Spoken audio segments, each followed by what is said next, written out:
अच्छा, तो ये जो हमने फायर स्टोर के अंदर डेटा स्टोर किया है, ये काफ़ी आसान था स्टोर करना। हमने कलेक्शन का नेम देना था, डॉक्यूमेंट की आईडी देनी थी, और हमारा जो सा डेटा फायर स्टोर में स्टोर होता था। तो अब हमने डेटा गेट करना है। जो भी डेटा हमारी प्रोडक्ट्स की कलेक्शन के अंदर पड़ा है, मतलब इतनी ज़्यादा प्रोडक्ट्स हमने क्रिएट की थी, हम चाहते हैं सारी की सारी डेटा हमें गेट हो। तो हमने इसके लिए काफ़ी काम करना है। सबसे पहले हम क्या करते हैं, अपनी एक फ़ाइल बनाते हैं। हम यहाँ पे जाते हैं, एक फ़ाइल बनाते हैं गेट, या फिर हम कहते हैं प्रोडक्ट स्क्रीन, हम कहते हैं प्रोडक्ट स्क्रीन डॉट डार्ट। और यहाँ पे आके हम क्या करते हैं, इम्पोर्ट मटीरियल डॉट डार्ट, और यहाँ पे हम एक स्टेटलेस क्लास बनाते हैं और इसको मैं कहता हूँ प्रोडक्ट्स स्क्रीन। और इधर आके मैं एक स्कैफोल्ड लेके उस स्कैफोल्ड की बॉडी के अंदर यहाँ पे इसको डेटा गेट करूँगा। अब मैं यहाँ पे क्या करता हूँ, ग्रिड व्यू बिल्डर लेता हूँ। आपकी मर्ज़ी हो सकती है, आप लिस्ट व्यू बिल्डर लो, कुछ भी लो, ठीक है। ग्रिड व्यू बिल्डर क्यों ले रहा हूँ कि हमने जो प्रोडक्ट्स दिखानी है वो एक्चुअली एक ग्रिड की शक्ल में दिखानी है।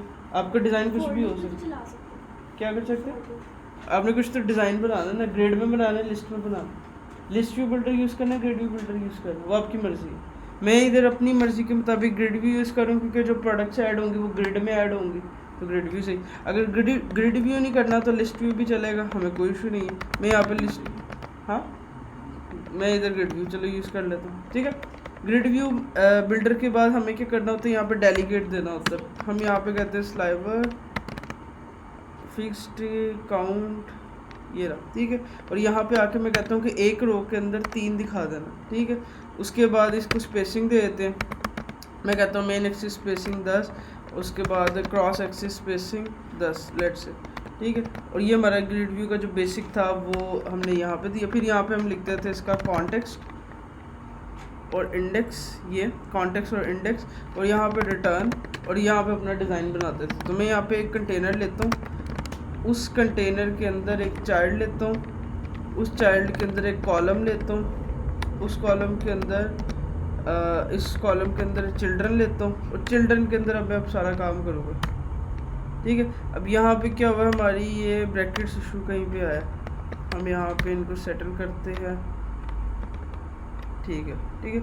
अब यहाँ पे आके हम क्या करते हैं, इसके अंदर एक टेक्स्ट विजिट लेते हैं, टेक्स्ट विजिट, और इसमें लिख देता हूँ मैं लेट्स से 1। और इधर आके मैं, अभी हमने पिक्चर स्टोर नहीं की ना, इस वजह से मुझे टेक्स्ट स्टोर किया, तो टेक्स्ट ही गेट करना पड़ेगा। जब हम पिक्चर स्टोर कर लेंगे डेफिनेटली फिर हम वो भी गेट कर सकते हैं। पहले हम फायरबेस की फायर स्टोरेज में स्टोर करेंगे, फिर हम उधर से गेट करेंगे फायर स्टोरेज के अंदर। यस, ठीक है। इसके अलावा मैं इसको करता हूँ एफ डब्ल्यू डॉट बोल्ड। ये मैंने क्या किया है, कुछ स्टाइलिंग दी इसको, इस टेक्स्ट को, और अब मैं इसको ना नीचे वाले को भी ऐड कर देता हूँ, कॉपी, इधर आके पेस्ट, ठीक है। सेव करके यहाँ पे इसका सॉरी वो नहीं दिया, आइटम काउंट वो नहीं दिया, तो इन्फाइनाइट चल जाएगा। मैं यहाँ पे बी के लिए हार्ड कोडेड 10 दे देता हूँ, ठीक है। और मैं क्या करता हूँ, मेन डॉट डार्ट के अंदर डायरेक्ट ऐड प्रोडक्ट को नहीं कॉल करता, मैं यहाँ पे कर देता हूँ ये प्रोडक्ट स्क्रीन, और इसको मैं प्रोडक्ट स्क्रीन, ठीक है। अब से जाके चेक कर, हमने ग्रिड व्यू बनाया सिर्फ, उसके अंदर हमने क्या किया, ग्रिड लिया। अब इसका कलर वलर कुछ भी नहीं है, तो मैं क्या करता हूँ, यहाँ पे जाता हूँ, इस कंटेनर को कोई कलर दे देता हूँ। यहाँ पे आता हूँ, इसको मैं कहता हूँ colours dot let's say grey, ठीक है, डॉट शेड, और मैं कहता हूँ 300 की शेड के साथ ग्रे कलर आ जाए, ताकि मैं कम से कम वो नज़र तो आए। तो हमने ये ग्रिड बनाया। अब अभी क्या, ये हार्ड कोडेड 10 ग्रिड बने हुए, और हम ये चाहते हैं, हम फायरबेस अभी ये 2 टेक्स्ट लिखे हैं जो एक हार्ड कोडेड लिखे हुए। मेरी रिक्वायरमेंट ये है कि जो भी मैंने प्रोडक्ट्स ऐड किए हैं वो ये सारी की सारी पड़ी, हर एक प्रोडक्ट के अंदर उसका नाम और प्राइस पड़ी हुई है। मैं ये चाहता हूँ कि जब भी मैं कोई प्रोडक्ट, जितनी भी प्रोडक्ट्स हैं वो सबसे पहले तो इधर गेट हो जाए, जिनका नाम और उसकी प्राइस यहाँ पे नज़र आए। उसके बाद में जब जैसी नई प्रोडक्ट क्रिएट करूँ उसी टाइम इधर भी ऐड हो जाए, ठीक है। अब 2 रिक्वायरमेंट है, हमने 2 रिक्वायरमेंट को फुलफ़िल करना। अब मैं क्या करता हूँ, यहाँ पे आता हूँ प्रोडक्ट स्क्रीन के अंदर, यहाँ पे आके एक ऐप बार भी लगाता हूँ, ऐप बार और ऐप बार के अंदर ना मैं क्या करता हूँ, यहाँ पे एक टाइटल ले लेता हूँ। इस टाइटल के अंदर मैं लिख देता हूँ ऑल प्रोडक्ट्स, ठीक है। सॉरी, इसको हम करते हैं टेक्स्ट विजेट के अंदर, टेक्स्ट विजेट के, और यहाँ पे आके हम एक्शंस लेते हैं। एक्शंस की लिस्ट के अंदर हम लिखते हैं आइकन बटन, और आइकन बटन के अंदर हम क्या करते हैं, नेविगेशन कर देंगे ऐड प्रोडक्ट के ऊपर,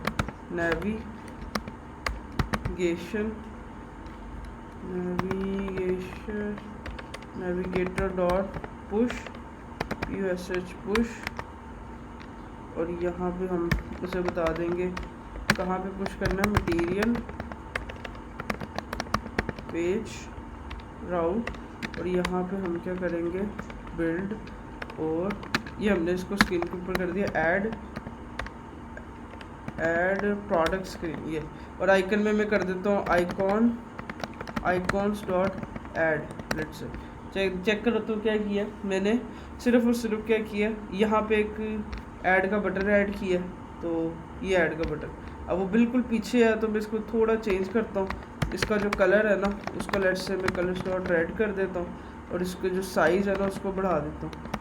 इसका जो साइज़ है ना, इसको लेट्स से मैं 50 कर देता हूँ, ताकि मुझे नज़र आए मैंने किया। ये एक ऐड का बटन है, ठीक है, वो उसके पीछे है, तो मैं क्या करता हूँ, उसको भी यहाँ से ना debug show check banner mode को फॉल्स कर देता हूँ, ठीक है। तो अब हमारा जो सा वो कलर है वो ये है। इधर ही एक और चीज़ ऐड कर देता हूँ मैं, उसके बाद थीम डेटा, और यहाँ पे हम करते हैं प्राइमरी स्वेच, और इसको कहते हैं कलर्स डॉट लेट्स से इसको मैं कर देता हूँ grey, let's say,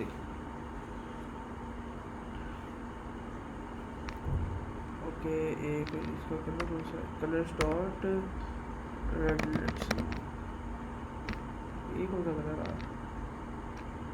primary स्वेच colours dot red, ओए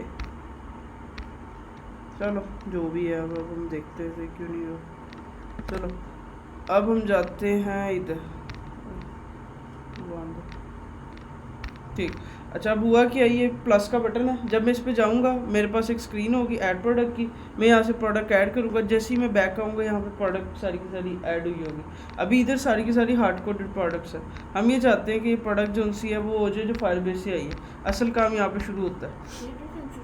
शेयर प्रेफरेंसेस तब लगाते हैं जब हमारा डेटा लोकल हो।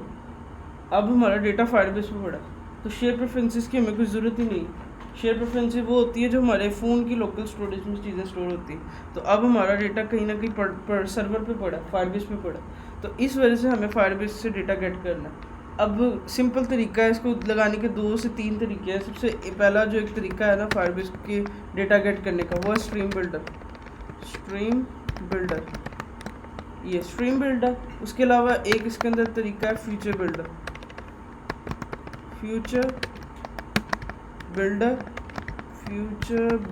एक है इसमें फ्यूचर बिल्डर, और एक क्या होता है सिंपल क्यूरी। ये 3 तरीके हैं फायरबेस में डेटा गेट करने के मेजर।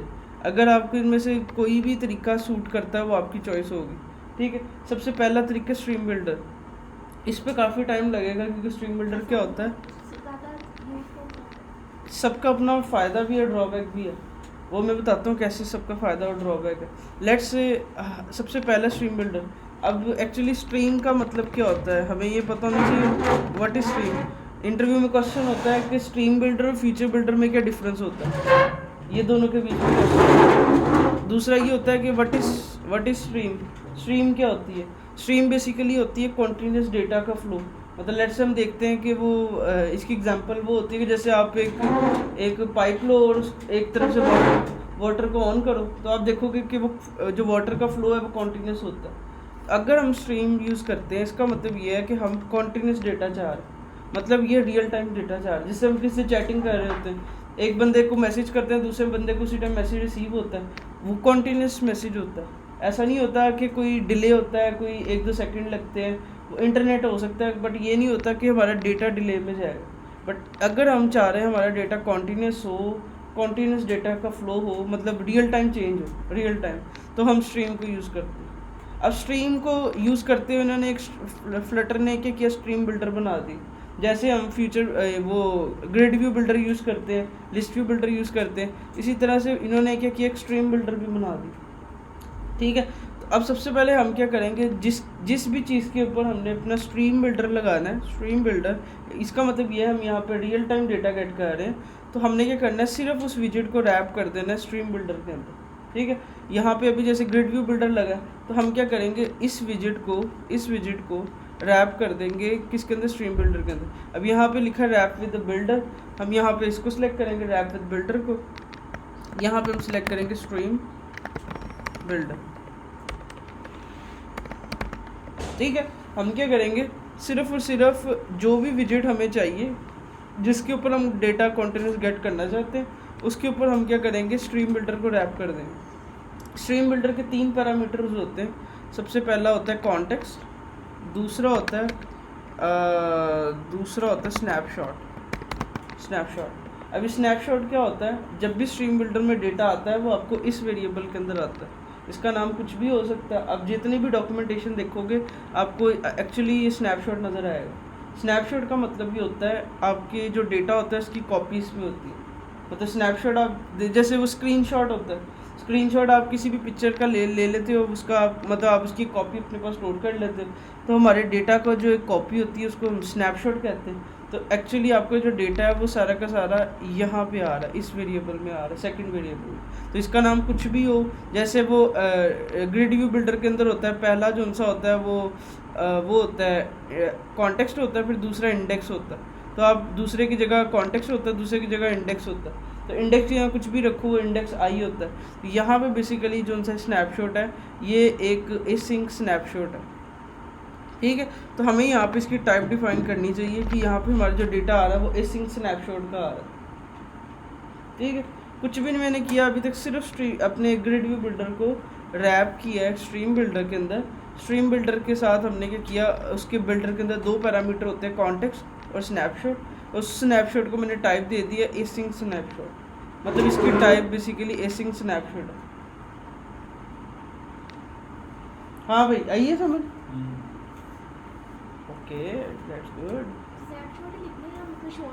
कुछ भी लिख सकते हो, एस टी लिख दो, कुछ भी लिख दो, मगर जितनी भी डॉक्यूमेंटेशन वगैरह देखोगे वहाँ पे मोस्टली इसका वर्ड स्नैपशॉट होगा। तो इस वजह से मैं उसी कन्वेंशन को फॉलो कर रहा हूँ, मतलब जितना कोड देख रहा हूँ इस वजह से मैं इसी को स्नैपशॉट का वर्ड यूज़ कर रहा हूँ, क्योंकि एक्चुअली जो डेटा आपको स्ट्रीम बिल्डर में आता है वो इन द फॉर्म ऑफ स्नैपशॉट आता है।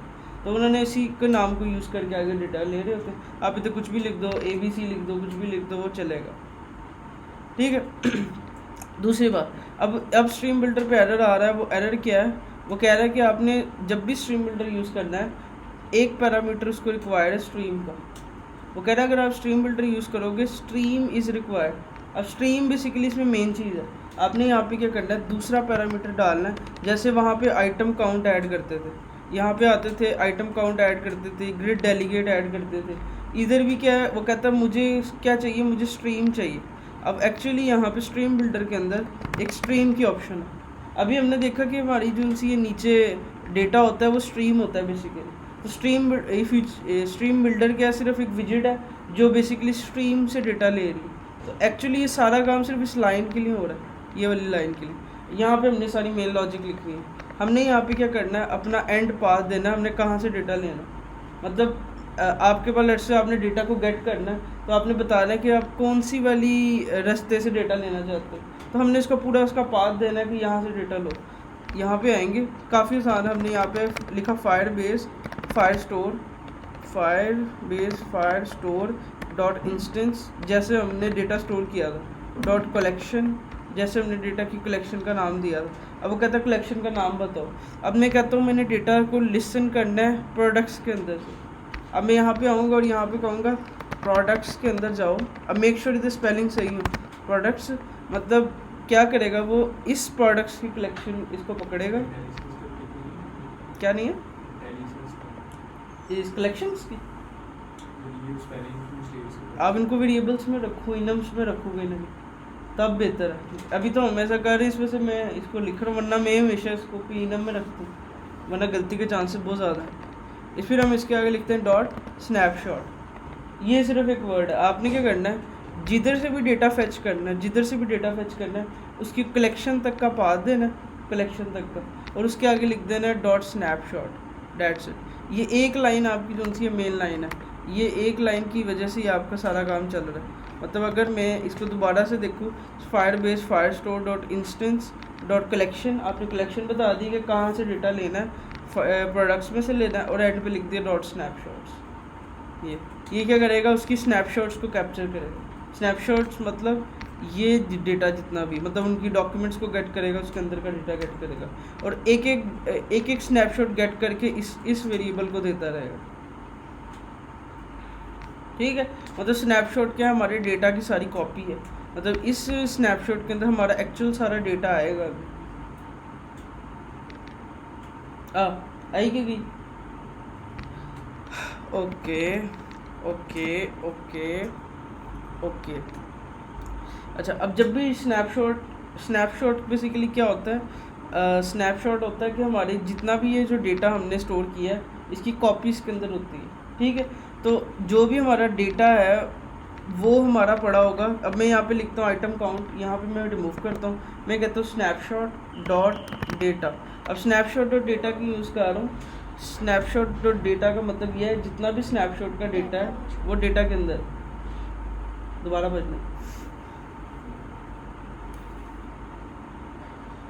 ठीक है, मतलब जितना भी हमारा स्नैपशॉट का डेटा है, स्नैपशॉट है उसका सारा डेटा डॉट डेटा के अंदर पड़ा हुआ। यही क्वेश्चन पूछा जाता है कि स्नैपशॉट क्या होता है। स्नैपशॉट क्या होता है, आपके पूरे डेटा की एक कॉपी होती है।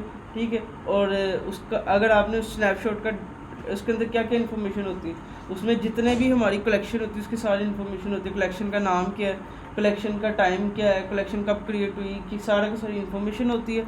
बट हमने सिर्फ उसके डेटा से गर्ज है, मतलब हमें कलेक्शन का ये डेटा चाहिए तो हम लिखेंगे डॉट डेटा। ठीक है, जब डॉट डेटा लिखेंगे इसका मतलब हम उसके कलेक्शन के डेटा को एक्सेस कर रहे हैं। आई कि गई? अच्छा रुको जरा। ठीक है,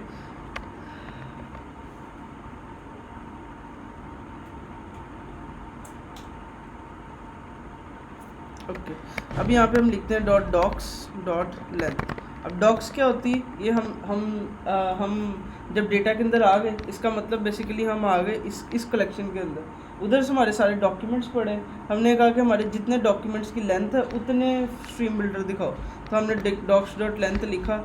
अब यहाँ पे चेक करते हैं कि हमारा चलता है कि नहीं। ये पहले एरर हुई, अब आओ। ठीक है, अब एक्चुअली ये जितने डॉक्स हैं ये कोई स्टैंडर्ड नहीं है, ये जितने डॉक्स हैं जितने यहाँ पे एग्जिस्ट करते हैं। मैं क्या करता हूँ, यहाँ से कलेक्शन उड़ा देता हूँ, ये पूरी की पूरी कलेक्शन उड़ा देता हूँ ये प्रोडक्ट्स की। अब देखना वहाँ पे सारे के सारे बॉक्स ख़त्म हो जाएंगे। Products delete. अब क्या होगा कि मैं देखो यहाँ से कलेक्शन को डिलीट किया, वहाँ पे जाऊँगा, देखो ज़ीरो, कोई भी नहीं। अब मैं क्या करता हूँ, ऐड करता हूँ एक नया। मैं इधर आता हूँ A B see let's say, और इसको मैं ऐड करता हूँ। अब जैसे ही ऐड होगा मैं बैक जाता हूँ तो देखो इधर एक बॉक्स क्रिएट हुआ, और यहाँ पे फायरस्टोर के अंदर भी एक डेटा एग्जिस्ट कर रहा है। तो एक्चुअली ये सब कुछ रियल टाइम हो रहा है, मैं कुछ नहीं कर रहा, मैंने सिर्फ एक चीज़ ऐड की है, उसी टाइम देखो उसने उसी डॉक्यूमेंट को क्रिएट कर दी। क्या करने की? ये ऑटोमेटिकली मैनेज होगी, क्योंकि स्ट्रीम बिल्डर का मकसद ही होता है ऑटोमेटिक स्ट्रीम मैनेज होगी। वो सब कुछ चलाएगा, स्ट्रीम बिल्डर खुद हैंडल करेगा। यही इसका ड्रॉबैक है। अगर बहुत ज़्यादा कोड आपने स्ट्रीम बिल्डर के अंदर रख दिया तो वो इतनी दफ़ा लिसन होगा कि आप खत्म। ये स्ट्रीम बिल्डर एक्चुअली इतनी दफ़ा चल रहा है कि वो मतलब हमें फील नहीं हो रहा, बट ये एक वो सॉकेट की तरह चल रहा है, सॉकेट की तरह कॉन्टीन्यूस है, बट आपको डिले नहीं मिलेगा। जैसे चैट में होता है, आप ऐड करो शूटर, आपको मैसेज होता है। इसीलिए फायरबेस में स्ट्रीम बिल्डर से हम चैटिंग भी करते हैं स्ट्रीम के थ्रू। और हमें स्ट्रीम को यूज़ करने के लिए उसने एक फीचर बिल्डर स्ट्रीम बिल्डर दे दिया, तो हम फीचर इसको स्ट्रीम बिल्डर को यूज़ करके वो काम कर रहे होते हैं। अब हमने क्या किया, डेटा पकड़ा, डेटा का सारा स्नैपशॉट का सारा डेटा के अंदर था। हमने कहा कि उसके जितनी भी डॉक्यूमेंट्स है उसकी लेंथ तक लूप चला। वो तो चलो ठीक है, अब यहाँ पे डेटा नज़र भी तो आना चाहिए ना कि यहाँ पे जो डेटा आ रहा है वो क्या है। तो उसको मैंने अगर शो कराना है, यहाँ पे आता हूँ, यहाँ पे थोड़ा सा है, हम सबसे पहले लिखेंगे स्नैपशॉट कि हमने स्नैपशॉट लिया, उसका डेटा लिया, फिर उसका डॉक्स लिया। अब इस डॉक्स के अंदर सारे डॉक्स आ रहे हैं, फिर हम उस स्पेसिफिक डॉक्स के इंडेक्स पे गए, ठीक है, और यहाँ पे हमने लिखा डॉट गेट। अभी गेट क्या है, ये फायरबेस का अपना मेथड है। ये गेट का काम क्या होता है, अगर आपने क्या करना है, यहाँ पे आप आए हो, आपने यहाँ प्रोडक्ट्स के अंदर आए हो, आपने इस प्रोडक्ट के अंदर इस नेम को एक्सेस करना है, तो आपने उस गेट के अंदर इस की का नाम देना। मतलब मैंने यहाँ पे लिखा, मैंने इधर लिख दिया, हमने जो भी डेटा गेट करना है किसी की को, तो हमने इधर डॉट गेट लगा के गेट करना, गेट, और यहाँ पे आके हमने उस की का नाम दे देना है।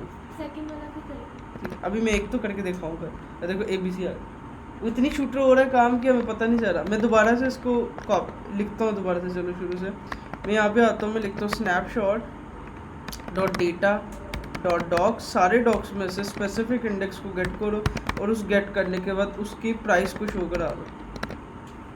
अब क्या होगा कि देखो दोनों आ गए। अब मैं एक क्या करता हूँ, एक नई प्रोडक्ट ऐड करता हूँ, ठीक है।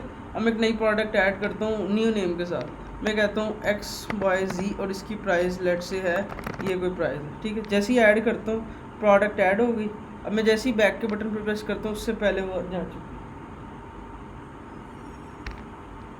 ठीक है। तो मैंने क्या किया, उस स्पेसिफिक इंडेक्स के ऊपर जाके उस की को गेट किया।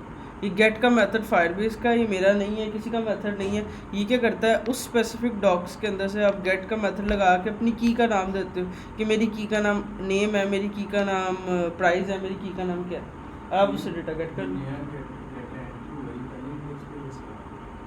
ये सॉर्टिंग अपनी भी कर रहा होता है, हम इसकी सॉर्टिंग कंट्रोल कर सकते हैं। मतलब वो बाय डिफ़ॉल्ट ऑर्डर, मैंने बताया था डॉक्यूमेंट रैंडम क्रिएट होते हैं, तो वो इस टाइम रैंडम क्रिएट हो रहा है। हम इसमें डेट टाइम की फीड रख के उसमें उसके मुताबिक सॉर्टिंग कर लेंगे, वो ऑर्डर उसी लिहाज से आएगा। जैसे चैटिंग में होता है, हम किसी को जो मैसेज करते हैं लेटेस्ट सबसे नीचे होता है, तो वहाँ पे हमें ऑर्डर का ख्याल रखना होगा। जब हम चैटिंग करते हैं तो हम उसका टाइम भी भेजते हैं, इसने इस टाइम मैसेज किया, तो उस टाइम पे हम सॉर्टिंग करते हैं। हाँ, वो भेजते हैं, तो उसी मेज पे हम सॉर्टिंग करते हैं। अभी मैंने बताया था कि फायरबेस के अंदर रैंडम क्रिएट होता है, तो हमें नहीं आइडिया कि ये डेटा यहाँ पे आई है, अगला वाला कहाँ पे है। मैं दोबारा तो मैं इधर एक और क्रिएट करता हूँ, लेट से लैपटॉप, मैं कहता हूँ एक लैपटॉप है, लेट से उसकी प्राइस 10,000 है, मैं इसको ऐड करता हूँ। अब ये जो सा फायर स्टोर में ऐड हो गया। अब मैं जैसे ही बैक जाता हूँ तो ये देखो टॉप पे वहाँ पे आ गया, ठीक है। अब भी इसके ऑर्डर को हम कंफर्म नहीं कह सकते, हमने ऑर्डर सेट करना तो हमें अपनी ऑर्डर की क्यूरी लगानी होगी। बट इन शॉर्ट फायरबेस से डेटा गेट करना सिर्फ इतना था। स्ट्रीम बिल्डर के क्या करनी है, सब कलेक्शन में अगर जाना है तो तुम्हें फिर यहाँ से इसके आगे चलना होगा, फिर इस कौन सी फील्ड्स, ये फील्ड्स का ही डेटा पकड़े हम, ये देखो इसकी भी सब कलेक्शन बनाते हैं, डॉक्यूमेंट बनाते हैं, इसकी फील्ड्स बनाते हैं, वो भी शो होगा।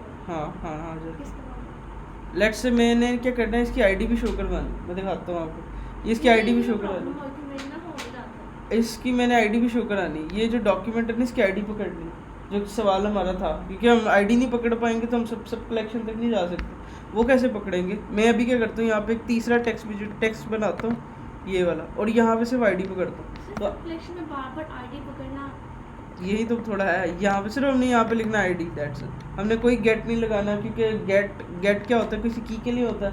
आप यहाँ पे सिर्फ लिख दो डॉट आईडी। अब ये क्या करेगा, ऑटोमेटिकली आपको हर एक की अपनी अपनी आईडी भी दे देगा। मतलब ये देखो यहाँ पे इसकी DT3 है और DT93 है। अब आप उसके अंदर जाते हो, उसका लैपटॉप है 1000 है। अब एक और जादू दिखाता हूँ। मैं आया, मैंने क्या किया, यहाँ से फायरबेस में आया, मैंने कहा लैपटॉप मैक लिख दो। अब जैसे ही मैं अपडेट करता हूँ, वहाँ पे जाता हूँ, देखो चेंज हो, ये इतना रियल टाइम है कि हमें लग तो नहीं रहा, बट ये इस time continuous as a socket चल रही है।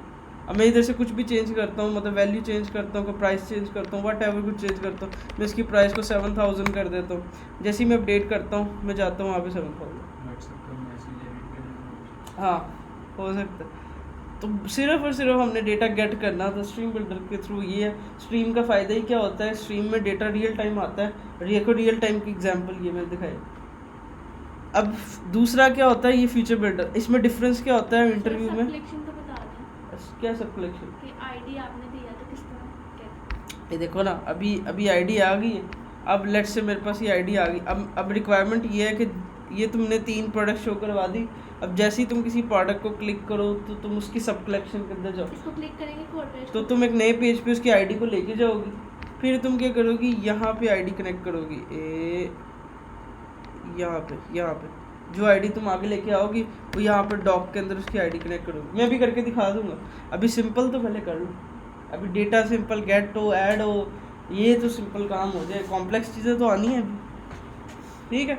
मतलब ये बहुत इंपॉर्टेंट है, इसी के ऊपर अगली सारी चीज़ें डिपेंड है। अगर ये समझ आ गई तो सब कलेक्शन सब कुछ आ जाएगी। वो सिर्फ एक ही कंसेप्ट है जिससे सारी गेम डिपेंड है। तो इंटरव्यू में क्वेश्चन ही होता है स्ट्रीम बिल्डर फीचर बिल्डर में क्या डिफरेंस होता है। ये जो फीचर बिल्डर होता है ना, इसका ड्रॉबैक ये होता है, ये जो फीचर बिल्डर होता है ना, रियल टाइम चेंज नहीं करता। मतलब आपको जब भी कोई चीज़ को क्रिएट किया है, जैसे मैंने एक प्रोडक्ट ऐड किया है, मैं बैक आऊँगा, पेज को रिफ्रेश करूँगा, फिर जाके वो ऐड होगा। जैसे कि एपीआई काम करती है, जैसे कि एपीआई काम करती है, क्या आपने क्या करना होता है, फिर डेटा ऐड करते हो, फिर नई एपीआई कॉल करते हो, फिर वो दोबारा डेटा आता है। तो same to same feature builder भी यही काम करेगा, सिर्फ उसका ड्रॉबैक ये है, ये रियल टाइम चेंज नहीं करेगा। तो इंटरव्यू में क्वेश्चन यही होता है स्ट्रीम बिल्डर और फीचर बिल्डर में क्या डिफरेंस है। तो स्ट्रीम बिल्डर वो डेटा, स्ट्रीम बिल्डर हम इसलिए यूज़ करते हैं जब हमने रियल टाइम डेटा गेट करना, कॉन्टीन्यूस डेटा गेट करना। और फ्यूचर बिल्डर जब यूज़ करते हैं जब हमें डेटा जो सा है वो मतलब हमें उसी टाइम नहीं चाहिए, हम रिफ्रेश पे गेट कर सकते हैं, किसी भी इस फॉर्म पे गेट कर सकते हैं, हमें रियल टाइम के चक्कर में नहीं पड़ना। अब दोनों के अपने फ़ायदे नुकसान है। अगर ये स्ट्रीम बिल्डर यूज़ करते हो तो आपको रियल टाइम चेंजेस नज़र आती है। अगर एक चैटिंग एप्लीकेशन बन रही है तो वहाँ पे डेफिनेटली स्ट्रीम का इस्तेमाल, क्योंकि वहाँ पे यूज़र बार बार चैट को रिफ्रेश तो नहीं करेगा। एक बंदे ने मैसेज किया, उसी टाइम उसको मैसेज नज़र आ जाता है, ऐसा तो नहीं होता वो पहले रिफ्रेश करता है, कोई बटन दिया है, कुछ भी नहीं किया। बट फ्यूचर बिल्डर का ये फ़ायदा है कि इससे आपकी परफॉर्मेंस बच जाती है आपकी, क्योंकि यूज़र की कॉन्टीन्यूस डेटा फ्लो नहीं हो रहा होता। इसकी एग्जांपल ये है कि एक दफ़ा ना मेरा एक दोस्त था, उसने ना एक एप्लीकेशन बनाना शुरू की, उसकी कंपनी ने, उन्होंने एक बार्बर एप्लीकेशन बनाना शुरू की, जैसे वो नाई होते हैं ना उनकी। उसने क्या किया, 3 एप्लीकेशन थी उसकी, एक एडमिन की थी, एक यूज़र की थी और एक उनकी बार्बर्स की थी। पूरी एप्लीकेशन उन्होंने फायरबेस पे बनाई, पूरी एप्लीकेशन पे स्ट्रीम बिल्डर यूज़ की। फाइनली ऐप बन गई गुड, 1 साल के अंदर 3 ऐप बन गई। वो जब बन के लाइव हो गई ना तो वो सारी की ऐप की परफॉर्मेंस गिर गई। मतलब कोई भी छोटी एप्लीकेशन यूज़ करता था, मेन पेज पे ही 10 स्ट्रीम लगी हुई थी स्ट्रीम बिल्डर, वो इतनी ऐप की परफॉर्मेंस गिर गई कि वो इन्वेस्टर वगैरह ने कहा कि भाई ये चीज़ हमने 1 साल में तैयार की है तो ये वो चीज़ नहीं दे रही। सारों को सवाल ये था कि फ्लटर की परफॉर्मेंस डाउन हुई है, बट एक्चुअली स्ट्रीम बिल्डर इतने ज़्यादा लगाए हुए थे और कोड इतना वो डिफेक्टर था कि हद से ज़्यादा इस्तेमाल से एप्लीकेशन की परफेक्ट हो रहा। फिर उन्होंने सारी की सारी बैकएंड लिखना शुरू किया और अभी तक नोड पे बैकएंड लिख रहे हैं, अभी तक नहीं बनी, लास्ट में 2-3 महीने पहले बात हुई। इन शॉर्ट, हाँ, तो इन शॉर्ट ये नहीं है कि ये इसका इस्तेमाल बुरा है, लिमिटेड इस्तेमाल बहुत अच्छा है। कहीं पे आपको रियल टाइम चेंज चाहिए, आपके लिए बेस्ट है। जैसे अभी तक हमने प्रोडक्ट्स के लिए गेट किया, हमें ज़रूरत ही नहीं थी, हम एक दफ़ा रिफ्रेश करवा लेते, कोई इशू नहीं था। बट ये नहीं था कि हम वो रियल टाइम चेंज कर रहे हैं। बट अगर छोटी स्कोप है तो बेस्ट है। अगर हमारा बहुत बड़ा कोई स्क्रीन है, चैट पे अच्छा इस्तेमाल है, या फिर कोई नोटिफिकेशंस पे हो सकता है, मतलब कुछ भी हो सकता है जहाँ पे आपका रियल टाइम चेंज दिखाना, और वहाँ पे जहाँ पे आपको ज़रूरत नहीं है तो बेस्ट है फीचर बिल्डर यूज़ करो। अब फीचर बिल्डर को इस्तेमाल कैसे करते हैं, बहुत आसान है, इसी के साथ खेलते हैं। सिर्फ हमने यहाँ पे स्ट्रीम की जगह पे कर देना फीचर, ठीक है, इधर हमने कर देना फीचर बिल्डर। उसके बाद हमने यहाँ पे स्नैपशॉट की जगह पे कर देना गेट, ठीक है। हमने फीचर स्नैपशॉट की जगह पे स्ट्रीम क्या कर देना गेट, और यहाँ पे स्ट्रीम की जगह लिख देना फीचर, दैट्स इट। बाकी सारा का सारा कोड वही है जो हमने देखा हो, अभी भी देखो सेम लग रहा है। मैं देखो नई प्रोडक्ट ऐड करता हूँ, let's say Mac OS example के तौर पे, और इसको मैं कहता हूँ कि 1 2 3 इसकी प्राइस है। अब मैं जैसे इसको ऐड करता हूँ, प्रोडक्ट ऐड, अब देखो बैक को पेज आइटम ऐड नहीं है, बट फायरबेस में आइटम क्रिएट हो चुकी हुई है, 4 बन चुकी है। अब मैं देखो जब पेज को रिफ्रेश करूँगा तब जाके वो डेटा है।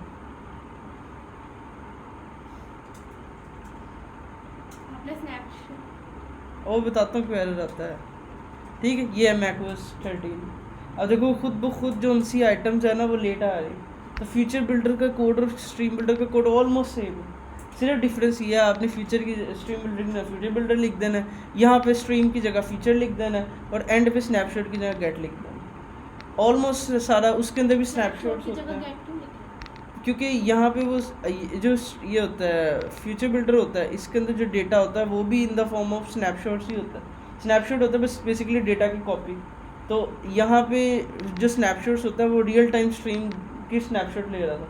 इधर हमने कहा कि डेटा गेट करो, जैसे एक एपीआई होती है, एपीआई के अंदर गेट मेथड से हम डेटा गेट करते हैं और वो कभी भी आता है। सेम इसी प्रोसेस में सोचा जाए तो ये फीचर क्या कर रहा है, डेटा गेट कर रहा है। स्नैपशॉट नीचे से भी डाल दे अगर उसको हटाए। बट डेटा जो आएगा वो आपको इन द फॉर्म ऑफ स्नैपशॉट आएगा। स्ट्रीम बिल्डर, वो स्ट्रीम एक्चुअली वो वर्ड है जो रियल टाइम डेटा देता है। स्नैपशॉट तो सिर्फ डेटा की कॉपी है। स्ट्रीम में लाइन गेम यूज कर सकते कौन सी स्ट्रीम है? हैं व्यू बिल्डर के अंदर भी use नहीं है, वो कैच कर सकते हैं ना। वो आखिरी तरीका वही है कि हम ये जो लास्ट है अपनी खुद की क्यूरी बना सकते हैं, ये वाला कि हम सिंपल क्यूरी खुद की लिख सकते हैं और उसके थ्रू डेटा लिसन कर सकते हैं। वो स्ट्रीम भी हो सकता है, वो फीचर भी हो सकता है। वो कस्टम होगा। वो हम किसी इनिट स्टेट पे उसको डेटा को गेट करेंगे, जैसे कि एपीआई में कॉल करते हैं, वो फिर उसको गेट करके करते रहेंगे। तो इन शॉर्ट ये तीन तरीके थे। अब मैं इधर एक और प्रोडक्ट ऐड करता हूँ, लेट से एबीसी, या फिर कोई लंबा सा नाम और यहाँ पे कोई लंबी सी प्राइस। अब देखो जब मैं ऐड करके बैक आता हूँ आइटम ऐड नहीं हुई होती, ये इसका ड्रॉबैक है। ठीक है, तो फ्यूचर बिल्डर का और स्ट्रीम बिल्डर का डिफरेंस सिर्फ यही है कि हमारा जो फ्यूचर बिल्डर होता है वो हमें फ्यूचर में डेटा देता है। फ्यूचर में मतलब कि वो कभी भी हमें रिफ्रेश करना पड़ेगा स्पेशली उसके लिए। और जो स्ट्रीम बिल्डर होता है वो रियल टाइम लगा डेटा। दो सर, वो एरर नहीं आएगा। एरर हटाने के लिए है ना इसमें काफ़ी चीज़ें, एरर नहीं आएगा। तो है ना। अब मैं इसको हैंडल करता हूँ। अब एरर कैसे हैंडल करना है, आपने इसको हैंडल करने का एक तरीका होता है। अब जैसे यहाँ पे फ्यूचर बिल्डर लगा है मान लेते हैं, और या स्ट्रीम बिल्डर कुछ भी लगा है। अब यहाँ पे हमने क्या लिखा है, जैसे ही फ्यूचर बिल्डर चले, जैसे ही उसका बिल्डर चले, बिल्डर के अंदर स्नैपशॉट आए, स्नैपशॉट के बाद रिटर्न कर दो ग्रिड व्यू बिल्डर। अब क्या होता है कि स्नैपशॉट समटाइम नल होता है, मतलब इनिशियली डेटा आ रहा होता है और हमारा ग्रिड व्यू बिल्डर के अंदर आइटम काउंट नल जाता है। तो एरर बेसिकली इस लाइन की वजह से आया था। यहाँ पे हैंडल करने के लिए मैं मोस्टली ये करता हूँ, मैं यहाँ पे आता हूँ और यहाँ पे लिखता हूँ इफ़। यहाँ पे अब हम कहते हैं स्नैपशॉट के अंदर बहुत ज़्यादा प्रॉपर्टीज है। हम इधर कहते हैं डॉट हैज़ डेटा। अभी हैज़ डेटा क्या है, ये एक बुलियन है, ये चेक करेगा डेटा है कि नहीं, ट्रू या फॉल्स। ठीक है, अब ये हैज़ डेटा ऐसी है जैसे कि you have this, you have this, मतलब कि आपके पास है ये चीज़। अब यहाँ पे ये बुलियन है, हैज़ डेटा हमें रिटर्न करेगा ट्रू या फॉल्स। तो हम ये चेक करें कि स्नैपशॉट के अंदर डेटा आ गया कि नहीं, हैज़ डेटा। एक तरीका ये है, या फिर आप चेक करो कि आप फाइल इसके अंदर data not equal to null तो नहीं है। आपकी मर्ज़ी है, अगर आप देख लो, क्योंकि हमने एक्चुअली इसके डेटा के साथ ही खेलना। तो अगर आप ये भी लिख लो कि जो स्नैपशॉट के अंदर डेटा है वो नॉट इक्वल टू नल तो नहीं है, ठीक है, यह आप दोनों लगा लो। मैं मोस्टली ये दोनों लगा देता हूँ, snapshot dot has data and operator और data not equal to null. इसका मतलब ये है कि डेटा है और डेटा नल भी नहीं है। ठीक है, आप एक भी यूज़ करो चलेगा। ठीक है, उसके बाद क्या करो, आप ये जितनी भी आपकी लॉजिक है ये रिटर्न वाली, ये सारी की सारी रखो इसके अंदर। मैं इधर आता हूँ और इसको यहाँ से रिटर्न कर देता हूँ इफ़ के अंदर। ठीक है, अब ये इफ़ जब ही चलेगी जब क्या कहते हैं डेटा होगा। जब तक डेटा नहीं होगा तो हम यहाँ पे लिखेंगे रिटर्न, सिंपल रिटर्न, और यहाँ पे हम क्या कर देंगे, सर्कल प्रोग्रेस इंडिकेटर लगा देंगे। That's it. ये मतलब आपने क्या करना होता है, इधर मैंने नीचे लिख दिया रिटर्न और उससे पहले एक इफ़ लिखी, उस इफ़ के अंदर मैंने अपनी सारी वो लॉजिक रख दी जो डेटा आएगा तो चलेगी, और उसके नीचे इफ़ के बाहर मैंने रिटर्न के अंदर लिख दिया लोडर। अब देखो जैसे ही आएगा, अब यहाँ पे क्या होगा, लोडर जा रहा है, और जैसे ही डेटा आएगा वो डेटा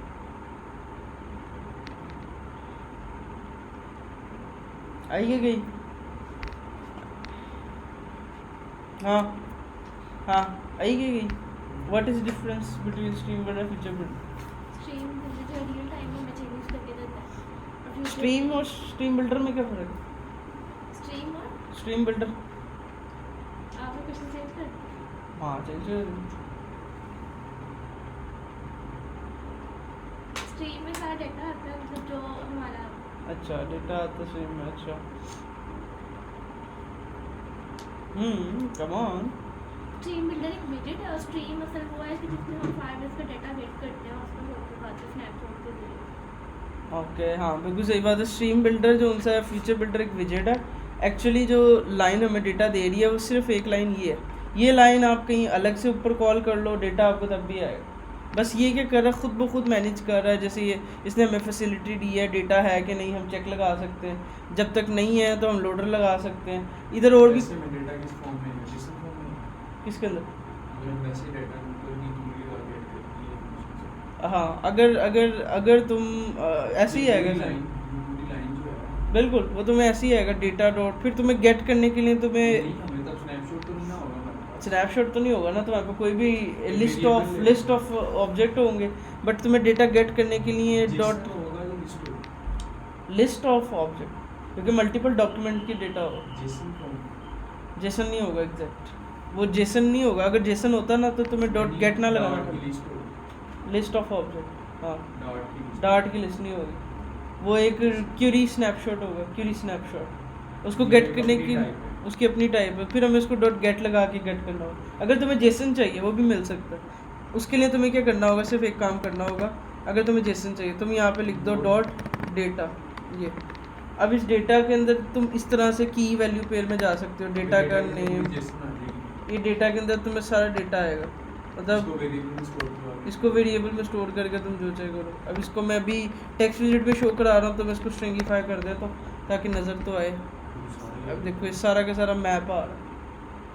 अब एक्चुअली तुम्हें वो जेसन फॉर्मेट आ रही है जो तुम सोच रहे हो, उसके अंदर सब तुम्हें इसका क्या पकड़ना है, नेम पकड़ना है।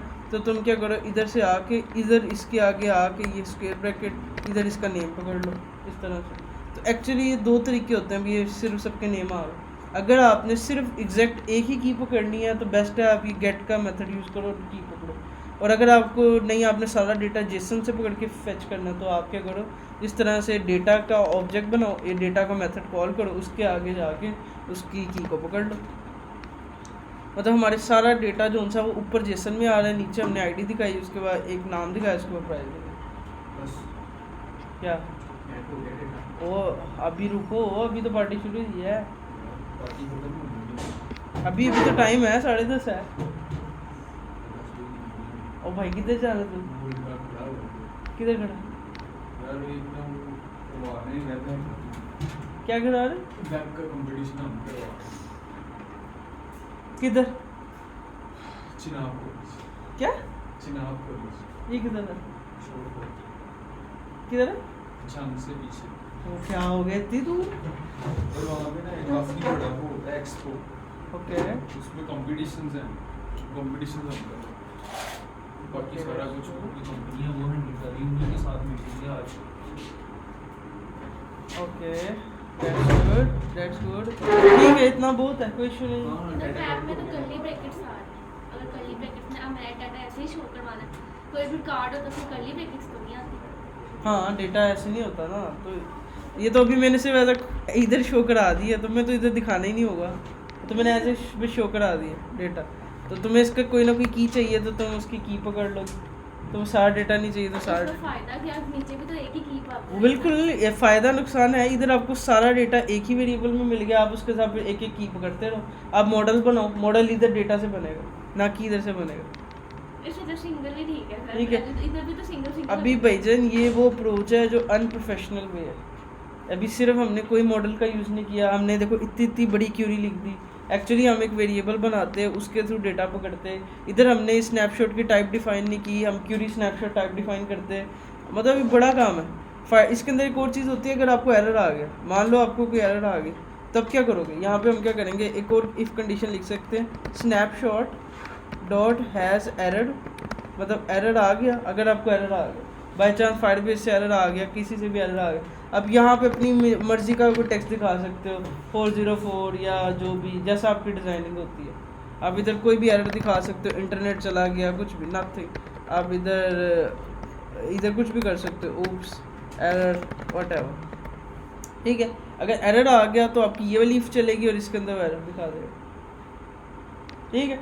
तो इन शॉर्ट ये छोटी सी चीज़ें थी जो हमने की। अब काम ये करना है, हमने एक पेज अच्छा सा बना लिया प्रोडक्ट का, अभी एक अच्छा सा हम गेट प्रोडक्ट्स का भी बनाएंगे, उसके ऊपर जो यूज़र से चीज़ें ले रहे हो वहाँ पे शो करवाना, ठीक है। इमेज की बस डॉट कन्वर्ट करके इमेज जो सी है हम स्टोर करेंगे इधर फाइल स्टोरेज के अंदर, यहाँ पे फाइल स्टोरेज के अंदर, और उसके URL को हम यूज़ करेंगे एज ए नेटवर्क अपने ऐप के अंदर, इसका काम डेटाबेस में जो रीजन स्टोर होती है वो तो एज अ फाइल फॉर्मेट में होती है, फाइल को कन्वर्ट करके हम इमेज में कन्वर्ट करते हैं। वो फाइल कौन सी मल्टीपल टाइप्स में स्टोर होती है ना, बेस 64 में की बात नहीं कर रहा मैं, वो नहीं सही है, वो नहीं सही तरह से। वो कौन कह रहा है? ये है मैंने अल्लाह, वो बहुत गलत तरीका।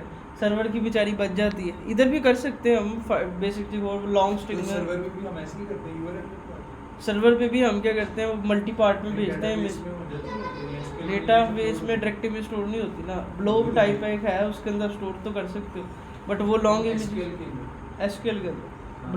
ब्लॉब टाइप है, ब्लॉब लोग टाइप है, टाइप है, मेटा टाइप। डेटा टाइप है। अगर आपने कोई फाइल टाइप करनी है आप उसके अंदर स्टोर तो कर सकते हो, बट उसकी भी लिमिट्स है, तो ये अच्छे तरीके नहीं है। तो डेटाबेस में तो ऐसी स्टोर होती है ना कि फाइल- डेटाबेस में उसका सिर्फ पाथ स्टोर होता है, एक्चुअली इमेज तो पूरी स्टोर होती है नहीं, एक्चुअली में इसका होता वो कोई ना कोई सर्वर पे फोल्डर के अंदर होती है, और हम उस है। फोल्डर के जैसे पाथ WordPress के सर्वर के फोल्डर के अंदर होती है उसका हाँ path हम हाँ store वही है करते वही है, वो फोल्डर में होते फोल्डर के पाथ को डेटाबेस में हैं। जब रखते तक हैं। हमारे पास सर्वर नहीं है, हम बाय के टेस्टिंग के लिए क्या करें? इसमें ऐसे हम अपने सिस्टम के ही स्पेसिफिक पाथ के ऊपर रखते रहेंगे। वो सर्वर को देने के बाद गेट कर देगा back- सर्वर नहीं करेगा, सर्वर पे जब जाकर नई इमेज अपलोड करेंगे, या वो सारी अपनी लोकल जो मशीन बैकएंड है डेटाबेस में पास में तो आती है। डेटाबेस रिमोट है, ऑनलाइन Local पड़ेगा। है, local। हाँ तो लोकल है, लोकल रहेगी, जब ऑनलाइन जाएगी तो ऑनलाइन जाएगी। यानी वो गेट कर लेगा हमारे सिस्टम में बात। हमारे का नहीं, वो सर्वर का गेट करेगा। नहीं लोकल है जब लोकल गेट कर लेगा, हाँ लोकल तो लोकल गेट कर लेगा। वो क्या ये